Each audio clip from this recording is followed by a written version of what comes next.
मुझे कई बार विभिन्न सभाओं के सामने बोलने के लिए कहा गया, लेकिन मैं कभी ऐसा नहीं कर पाया। मैं इतना ज़्यादा उत्तेजित हो जाता हूँ कि मेरा दिमाग खाली हो जाता है। इसलिए मेरे पूरे जीवन में इससे दूरी बनाकर रखी।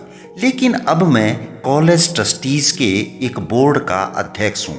मुझे उनकी बैठकों में अध्यक्षता करनी होगी और कुछ ना कुछ तो बोलना ही होगा। क्या आपको लगता है कि मेरी इस उम्र में मेरे लिए बोलना सीखना संभव होगा? ये शब्द हैं मिस्टर D.W. गेंट के। इस पर डेल कार्नेगी साहब ने कहा कि सवाल मुझे लगने का नहीं है। मैं जानता हूँ कि आप सीख सकते हैं और मैं जानता हूँ कि आप सीख भी लेंगे अगर आप अभ्यास करेंगे तथा निर्देशों व अनुदेशों का पालन करेंगे। बेशक आप ऐसे बहुत से लोगों को जानते होंगे जो दिन भर कतरनी की तरह जुबान लड़ाते फिरते हैं, लेकिन खड़े होकर थोड़े से दर्शकों के सामने वो ही बात कहने में उनके दिल की धड़कनों की रफ्तार दुगनी हो जाती है। 3 साल के बाद उस सज्जन की कार्नेगी साहब से एक बड़े सम्मेलन में दोबारा हुई मुलाकात के दौरान मिस्टर गेंट ने बताया कि दर्शकों को इंग्लैंड के प्रमुख का परिचय देने के लिए खुद उन्हें चुना गया था। ये वो व्यक्ति था जो 3 साल से भी कम समय पहले सत्यनिष्ठा के साथ पूछ रहा था कि क्या वो कभी सार्वजनिक रूप से बात कर पाएंगे। ऐसे आपने भी सैकड़ों मामले देखे होंगे जो कुछ समय पहले बड़े ही शर्मीले अंदाज में देखे होंगे, लेकिन आज वो स्टेज पर धुआंधार भाषण दे रहे हैं। अब एक और सच्ची घटना के बारे में जान लेते हैं। यहाँ पर हम बात करेंगे ब्रुकलिन के एक चिकित्सक डॉक्टर कर्टिस की, जिन्हें बेसबॉल का प्रशंसक होने के नाते टीम के सम्मान में दिए गए एक भोज में आमंत्रित किया गया था। कॉफ़ी और नट्स परोसे जाने के बाद एक एक करके कई प्रमुख मेहमानों को कुछ शब्द कहने के लिए बुलाया गया। इसी बीच एक विस्फोट की अप्रत्याशितता के साथ टोस्ट मास्टर की एक टिप्पणी सुनाई दी। आज हमारे साथ डॉक्टर कर्टिस हैं, जो पेशे से एक अच्छे डॉक्टर हैं। उन्हें बेसबॉल खिलाड़ियों के स्वास्थ्य पर बोलने के लिए आमंत्रित कर रहा हूँ। वैसे तो डॉक्टर कर्टिस दिन भर में सैकड़ों मरीजों से मिलते थे और एक लंबे अरसे से स्वच्छता अभियान भी चला रहे थे, यानी कि बोलने को उनके पास बहुत कुछ था। पर माइक में अपने नाम की घोषणा सुनकर उनकी जुबान तालू से चिपक गई।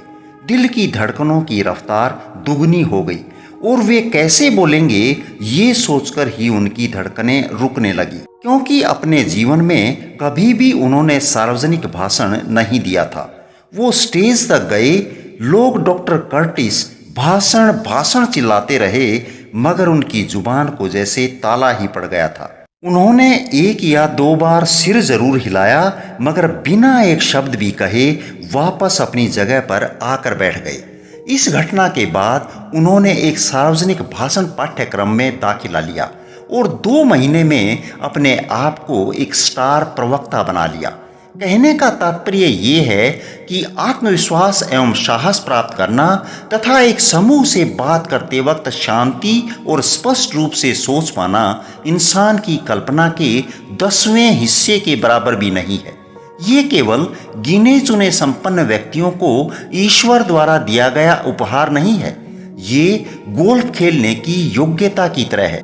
यदि ऐसा करने की पर्याप्त इच्छा हो तो कोई भी अपनी स्वयं की अव्यक्त क्षमता विकसित कर सकता है। इसके लिए बस आपको प्रशिक्षण और अभ्यास की जरूरत है। ये जानकर आपको हैरान होने की जरूरत नहीं है कि मार्क ट्वेन जब पहली बार व्याख्यान देने पहुंचे तो उन्हें लगा कि उनका मुंह रुई से भर गया है और उनकी नाड़ी ऐसे चल रही थी जैसे कोई पुरस्कार जीतने के लिए दौड़ रही हो।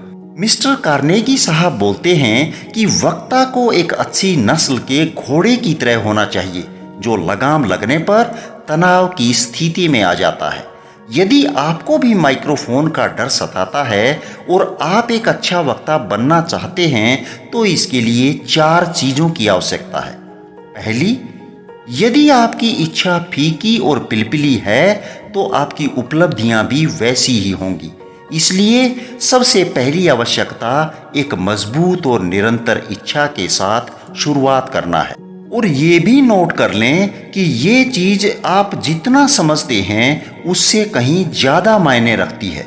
यदि आप दृढ़ता के साथ अपने विषय के पीछे जाते हैं, उस ऊर्जा के साथ जैसे एक बुलडॉग बिल्ली के पीछे जाता है, तो इस आकाश गंगा के नीचे कोई भी ताकत आपको हराने का मादा नहीं रखती। सच्चाई तो ये है कि किसी भी इंसान के पास ऐसी कोई और उपलब्धि नहीं हो सकती जो उसके लिए एक सुनहरा भविष्य और सुरक्षित पहचान बना सके, जितनी कि स्वीकार्य रूप से बोलने की क्षमता।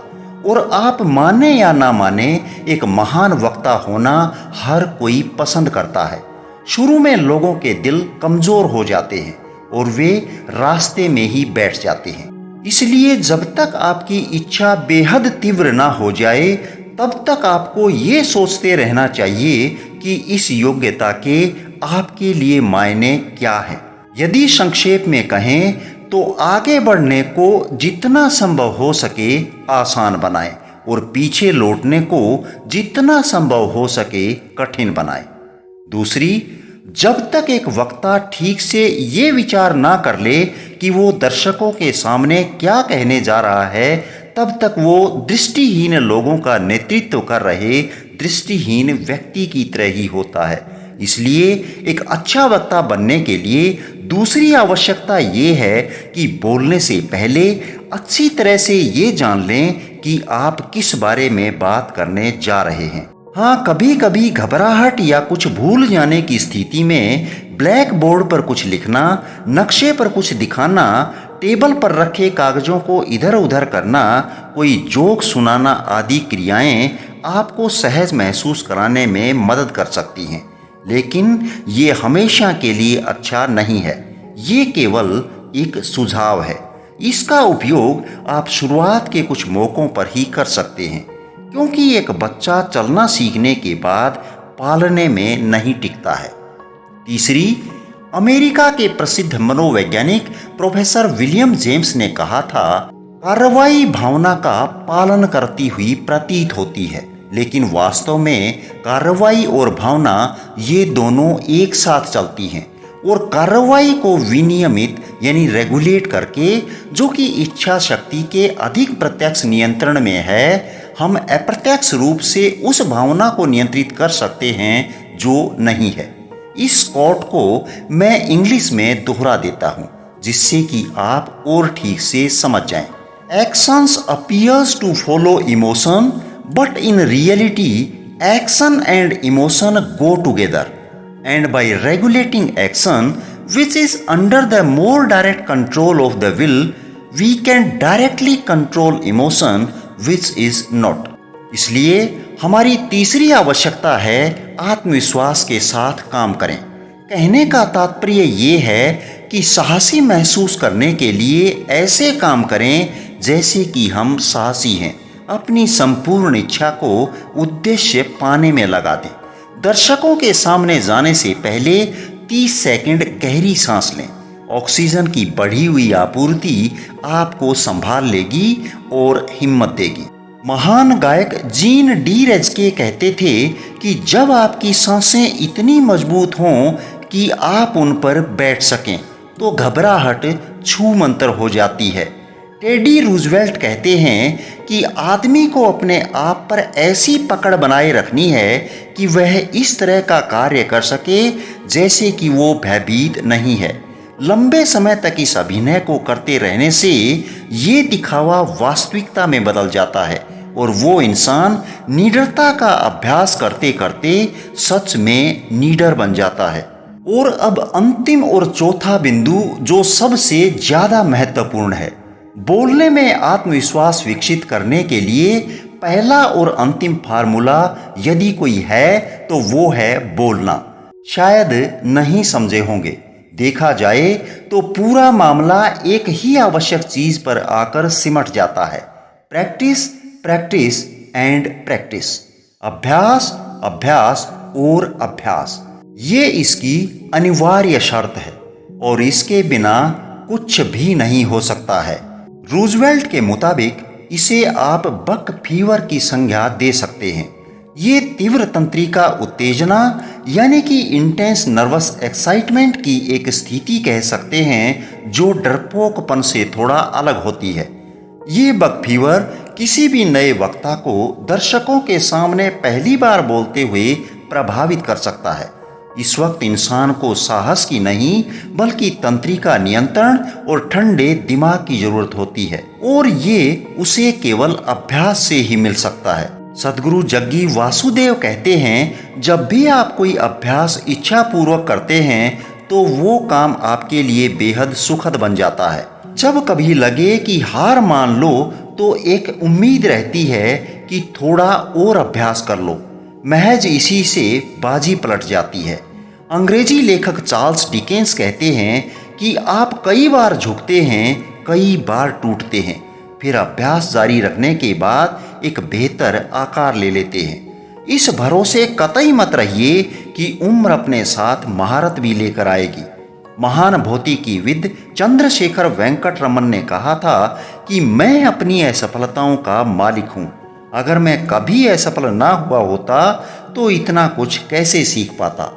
क्रिकेटर MS धोनी ने एक इंटरव्यू में बताया कि मेरी 12वीं की परीक्षा और मेरे मैच साथ साथ चल रहे थे।